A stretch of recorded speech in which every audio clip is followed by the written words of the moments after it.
नमस्कार। कार्यक्रम खास मुलाकात में आपका बहुत बहुत स्वागत है। और ख़ास मुलाकात में आज हमारे साथ भारतीय जनता पार्टी के एक ऐसे सीनियर लीडर हैं जिन्हें का सेनापति इसलिए कह सकता हूं कि उन्हें प्रभारी का दायित्व है।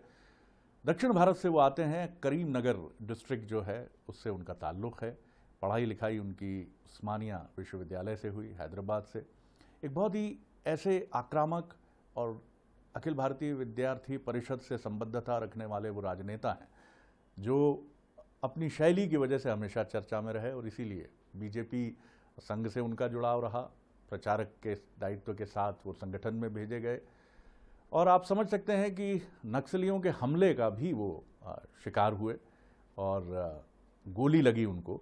और आज भी पैलेट्स जो छर्रे हैं 18 उनके शरीर में हैं जो हार्मफुल नहीं है। तो आप कह सकते हैं कि एक आयरन एलिमेंट उनकी पर्सनैलिटी में बराबर मौजूद रहा है।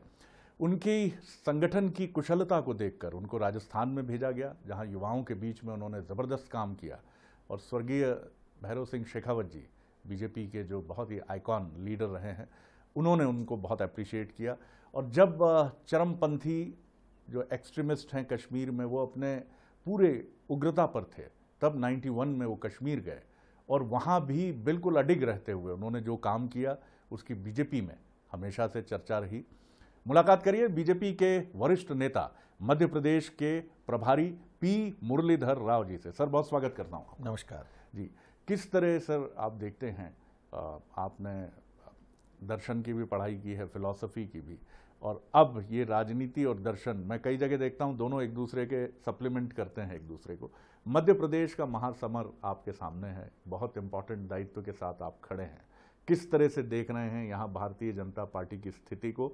और क्लेम आप बार बार करते हैं कि फिर बीजेपी सरकार सत्ता में बहुत लंबे समय से है, ये तो है ही, किंतु जनसंघ से लेकर अभी तक लगातार भाजपा के विकास में मध्य प्रदेश के संगठन, मध्य प्रदेश की नेतृत्व और मध्य प्रदेश के जो केंद्र कार्यकर्ता, ये जिसको कह सकते हैं मैं देश भर के हर चीज़ के लिए रोल मॉडल, उसके नाते हमने देखा है और इसकी ये मजबूती है।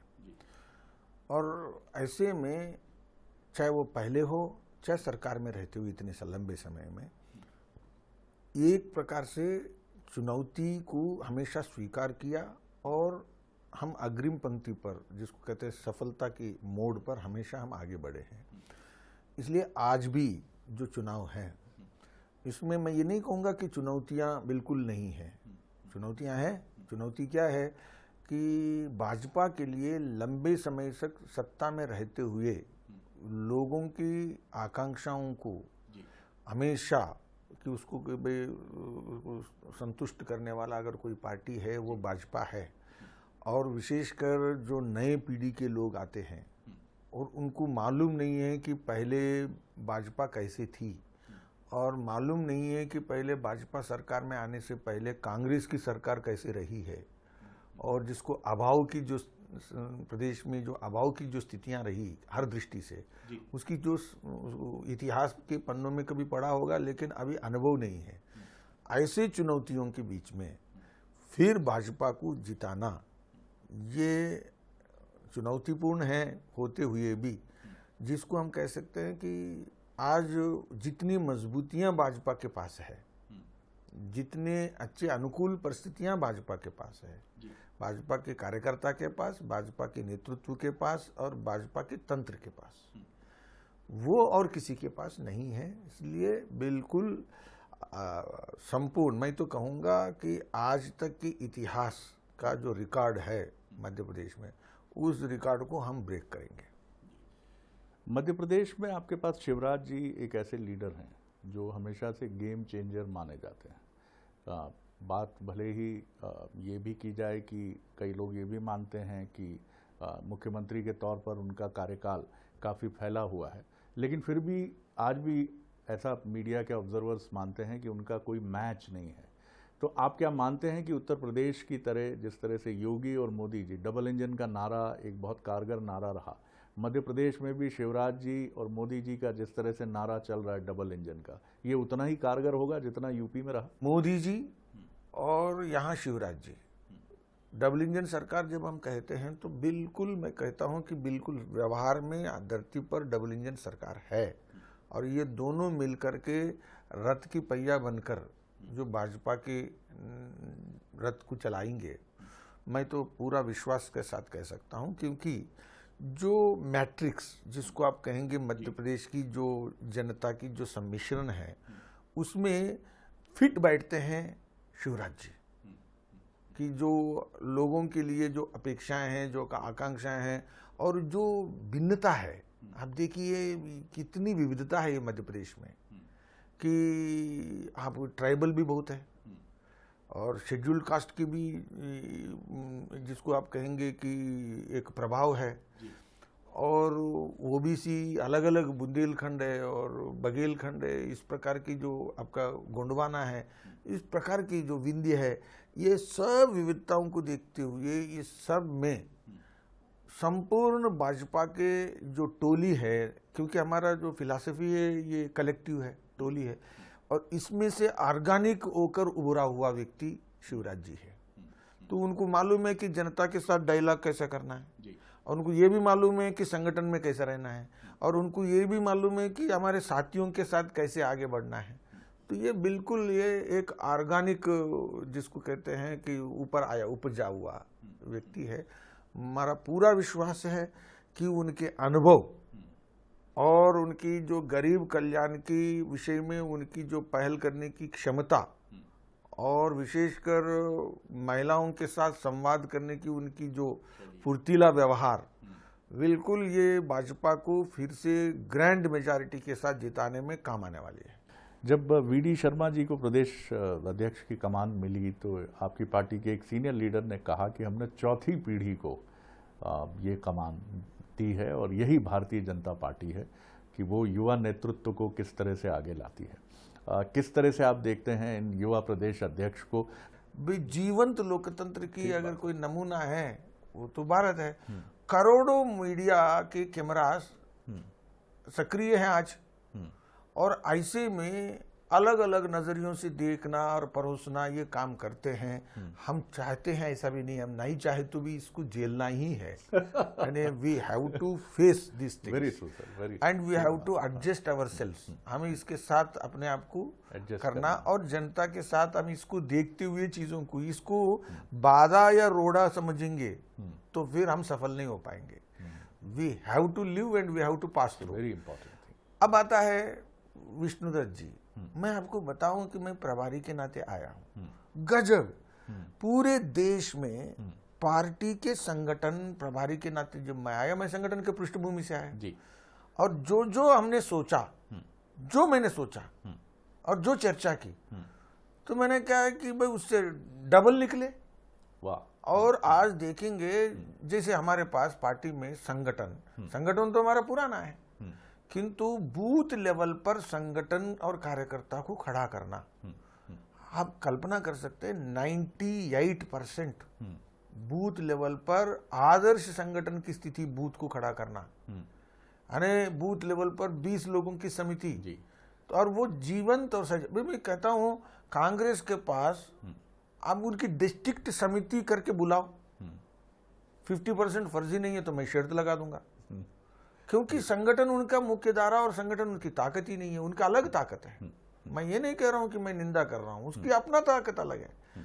मैं कह रहा हूं बीजेपी की ताकत कार्यकर्ता है, बीजेपी की ताकत बूथ समिति है, तो उसको आज पूरे देश में, जिसको मैं कह सकता हूं रोल मॉडल स्टेट के नाते हमेशा है और अभी भी है, तो मैं कहता हूं कि हमारे संगठन को, कार्यकर्ताओं को आगे बढ़ाया। तो वीडी शर्मा जी को पूरे नंबर है आपके? 100% संगठन के अनुभव, देखो वो बीजेपी में नए हैं, बीजेपी में उनका अनुभव कम, बाकी लोगों से कम है, लेकिन विचारधारा के दृष्टि से संगठन की बहुत लंबी परिश्रम करते हुए ठीक बात आए हैं। इसलिए इस विचारधारा में कार्यपद्धति कहो और विचारधारा में सिद्धांत कहो, जीवन जीने के बारे में कहो, अब वो कोई अचानक आया हुआ ऐसा व्यक्ति नहीं है। हमारे पार्टी की जो, ये देखिए मध्य प्रदेश की पार्टी क्या है, मध्य प्रदेश की पार्टी की मैं प्रभारी हूं, तो मेरे सामने एक चुनौती रहती है कि वो दूसरे प्रांत में असम में प्रभारी हो, मान लो मान आप देख लीजिए, अगर मान लो कि मैं कहीं जाकर के किसी उड़ीसा में मैं प्रभारी हूँ जी तो मुझे हर मंडल में कोई 50 साल या 2 पीढ़ी 3 पीढ़ी से काम करने वाले कार्यकर्ता वहां नहीं मिलेंगे। तो मेरे को देखने वाले पुराने, उन्होंने कुशाभाऊ ठाकरे जी को देखा, दीनदयाल जी को देखा, अटल जी को देखा, ऐसे लोग आपको बूथ लेवल पर और मंडल लेवल पर ओडिशा में नहीं मिलेंगे, लेकिन मध्य प्रदेश में मिलेंगे। तो उनके सामने प्रभारी टिकना है तो मेरे लिए चुनौती है। बिल्कुल सही। वैसे प्रदेश अध्यक्ष के लिए भी चुनौती है हाँ, कि वो किस प्रदेश की प्रदेश अध्यक्ष है। बहुत अच्छी बात कही आप। एक और सवाल जो इम्पोर्टेंट है, अमित शाह जी का मतलब माना जाता है बीजेपी में विश्वास, एक ऐसा राजनीतिक चाणक्य जो राजनीति के हर पहलू को बहुत अच्छे से समझते हैं। उनका मीटिंग के लिए राजधानी आना, भोपाल आना। अमित शाह जी मोदी जी के प्रधानमंत्री बनते ही राष्ट्रीय अध्यक्ष बने हुए व्यक्ति है जी। तो एक तरफ मोदी जी और दूसरे तरफ अमित शाह जी, ये दोनों कांग्रेस को हराने के बाद, एक चुनाव में हराने के बाद जी, हराने की जो गति है इसको न केवल तीव्र किया और इसको परंपरा बनाया। ये अगर जो है ना, जो अचीवमेंट कहो या क्रेडिट कहो, वो अमित शाह जी को जाता है जी। कि एक बार हम पार्लियामेंट में जीते हैं, कांग्रेस को हराया, उसके बाद राष्ट्रीय अध्यक्ष अमित शाह बनने के बाद अमित शाह जी के नेतृत्व में पार्टी कांग्रेस को बार बार और हर जगह कई जगह हराया। तो ये जो क्रम को परंपरा बनाया, और इसके लिए कार्यकर्ताओं में क्या होता है, त्रिपुरा में भाई मध्य प्रदेश में क्या आत्मविश्वास बढ़ाना है, त्रिपुरा में कार्यकर्ता को भाई आप जीत सकते हो जी। हरियाणा में हम सरकार पहले कभी नहीं बनाए तो भाई आप जीत सकते हो। ये जो हमने कहीं जहां नहीं जीता है कभी, तो वहां आप जीत सकते हो। ऐसे जो आत्मविश्वास का संचार पार्टी में किया है, हुआ है, तो वो अमित शाह जी के अध्यक्षता में हुआ। तो when you have so many things, very true. तो ऐसे में जब वो मध्य प्रदेश में आते हैं, देखो मध्य प्रदेश की चुनौती कोई ऐतिहासिक दृष्टि से हम कमजोर है और उठाना है ऐसा नहीं है। ये challenge of plenty, challenge of plenty, challenge of plenty, it is not challenge of scarcity कि भाई हमें ये गरीबी में उठाना, ये एक चीज होती है, ये अलग चीज है, कोई कमी नहीं है, कमजोरी नहीं है। लेकिन आपको समृद्धि ही चुनौती है, बहुत सारी विविधता के बीच में आपको आगे, और आपकी नेताओं की भी समृद्धि है। यस, ठीक है ना। तो ये सब चीजों में अमित शाह जी जब मध्य प्रदेश में आते हैं तो स्वाभाविक है कि अब हमें रिकॉर्ड कैसे ब्रेक करना है कि भाई आज तक मध्य प्रदेश में जितने हम जीते हैं उससे ज्यादा कैसे जीतना है। हमने कहा कि 200 पार, तो हमने 200 पार कहा है, तो ये कहा है तो फिर उसको कैसे इम्प्लीमेंट करना। आपने बड़ी खूबसूरत बात कही कि स्कैर्सिटी की बात नहीं है, प्लेंटी में से हमको चुनना है। तो ये भी एक बड़ा आपका दायित्व है प्रभारी के नाते कि जो मैच्योर लीडरशिप है बीजेपी की शिवराज जी के साथ की, उसको आगे का काम, चौथी पीढ़ी को उसके आगे का काम, और पांचवी पीढ़ी जो इमर्ज हो रही है और बहुत उम्मीद से देख रही है कि हमें भी मौका मिले, इन सबको काम देना है। यानी जैसा जो आपका नारा है, हर हाथ को काम, तो बीजेपी में भी ये नारा है कि हर वरिष्ठ कनिष्ठ सबको, इसका भी प्लान एक तैयार होगा। देखिए मैंने बोला ना कि चैलेंज ऑफ प्लेंटी, ये है चैलेंज ऑफ प्लेंटी। तो हमारे हर प्रकार की जो रिसोर्स है, हमारे पास लीडरशिप रिसोर्स है वो भी बहुत है, और हमारे पास कार्यकर्ताओं की जो रिसोर्स है वो भी बहुत है, और हमें पीढ़ी दर पीढ़ी ये सब पीढ़ियों को संतुष्ट करना, ये हर पीढ़ी में हम ताकतवर हैं, वो भी हैं जी। तो ये सब चीज़ों में अल्टीमेटली 2047 में 100 वर्ष हम देश बनाएंगे, मध्य प्रदेश भी बनाएगी जी। तो उस ओर नेतृत्व को ले जाना, तो सक्सेशन शुड बी, कहते हैं कि एस्पिरेशनल जी, और सक्सेशन उसके लिए है कि सक्सेशन मैनेजमेंट नहीं है, succession is not a problem management, succession is not just a challenge management, succession is a path breaking, कि प्रोवाइड क्रिएटिंग ए पाथवे जी जी टू अचीव द बेस्ट, ठीक ठीक ठीक। उस ओर ले जाना है। तो मैं मानता हूं कि पार्टी आज की जो नेतृत्व है, मोदी जी और अमित शाह जी और नड्डा जी, ये सब लोग, इसमें ये है हमारा स्पिरिट। अरे we have problems of succession, तो उसमें कैसे मैनेज किया जाए और कैसे कोई तात्कालिक रास्ता निकाला जाए, ये कोई हमारे पास है ही नहीं। तो पार्टी इसमें बिल्कुल अलग है ना, कि भाई how to create a pathway. ठीक बात है।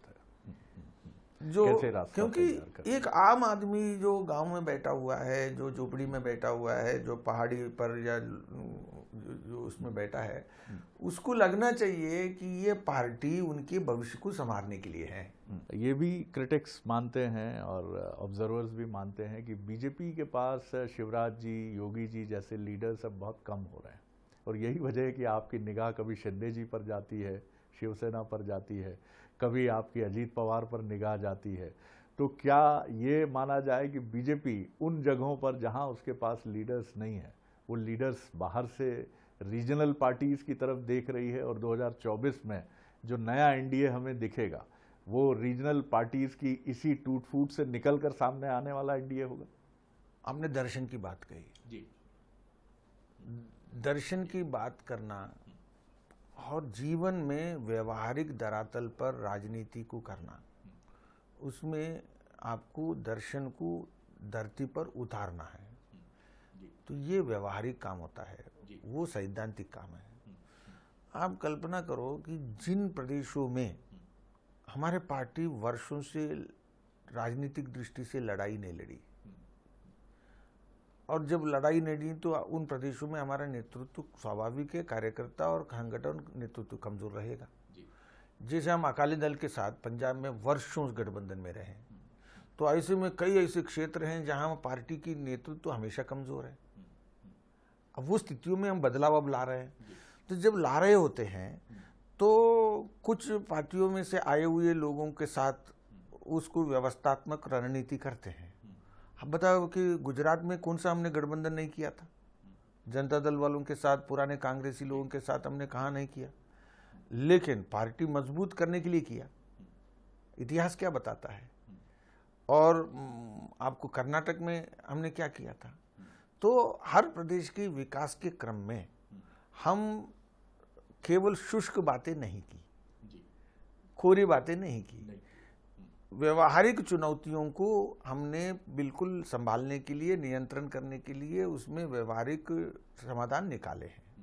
लेकिन हमें ये बताता है कि हम अनुभव बताता है कि हमने कहीं गलतियां भी हुई होगी, कुछ कमियां भी रहा होगा, हम गच्चे भी खाए होंगे, किंतु ओवरऑल पार्टी मजबूत हुई है और उसकी विस्तार हुआ है। कंक्लूड कर रहा हूं इस सवाल के साथ, टिकट का फार्मूला सबसे बेमिसाल चीज़ है, चुनाव जीतने का मंत्र है। मध्य प्रदेश में इस बार कोई राग द्वेष कुछ भी नहीं, टिकट बहुत मजबूती से, युवाओं का भी बेहतरीन संयोजन, अनुभवियों का भी बेहतरीन संयोजन, और किसी को चिंतित और डरने की भी जरूरत नहीं। किस तरह का टिकट फार्मूला? देखिए, कुछ बातें तो लोगों को और कार्यकर्ताओं को सबको मालूम है। हमारे पार्टी में टिकट कैसे दिया जाता है कुछ तो मालूम है, और इस बार कुछ चीज़ों के बारे में मैं और स्पष्ट कर रहा हूँ, और मैंने कई जगह कहा। एक तो 2-3 मापदंड के आधार पर टिकट तय होगा, बिल्कुल ट्रांसपेरेंट है, इसमें कोई लाग लपेट नहीं, कोई छुपावट नहीं। एक है लोगों की जो वोटर है, वोटर को आत्मविश्वास दिलाने वाला, वोटर को अश्योर करने वाला, और जो जीत जिसके लिए आसान है, ऐसा एक सबसे इम्पॉर्टेंट क्वालिटी रहेगी। या हम इसको बिल्कुल इसी को मापदंड मानेंगे। दूसरा, ये हमारे जो नेता है और हमारे कार्यकर्ता जो जीत सकता है, इसके बारे में हम लोगों से जैसी जानने की कोशिश करेंगे अलग अलग तरीके से। उसमें एक बहुत इम्पॉर्टेंट है कि हमारे पार्टी के कार्यकर्ता बिल्कुल बूथ लेवल पर हमने खड़ा किया, उनकी राय जाने बगैर भोपाल में बैठकर कोई व्यक्ति का हम तय करेंगे, ये बिल्कुल नहीं होगा। बूथ लेवल पर जो सुबह से शाम तक मोदी जी से लेकर, नड्डा जी से लेकर, यहाँ के स्टेट प्रेसिडेंट से लेकर जो कार्यक्रम दिए, जिस तसल्ली के साथ, जिस समर्पण भाव के साथ वो काम कर रहा है, उसकी प्रतिष्ठा बढ़ाने वाला काम हम करेंगे कि वो व्यक्ति क्या कह रहा है। ये दूसरा है कि मैं प्रभारी के नाते इस विषय को कंप्रोमाइज नहीं होने दूंगा। ये दूसरा है।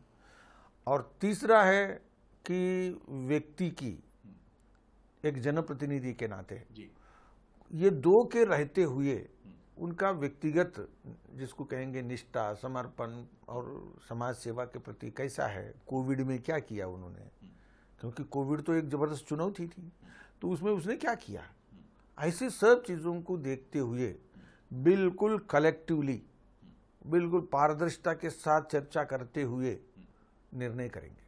बहुत धन्यवाद सर इस बातचीत के लिए, और बहुत शुभकामनाएं आपको चुनावी आपकी संभावना के लिए, जिसको लेकर आपका दावा है कि आप सरकार बनाने फिर जा रहे हैं। बहुत शुभकामनाएं। ये थे मध्य प्रदेश के प्रभारी senior BJP leader P Muralidhar Rao. खास मुलाकात में इतना ही। अगली बार एक और खास शख्सियत को लेकर आपसे रूबरू होंगे। नमस्कार।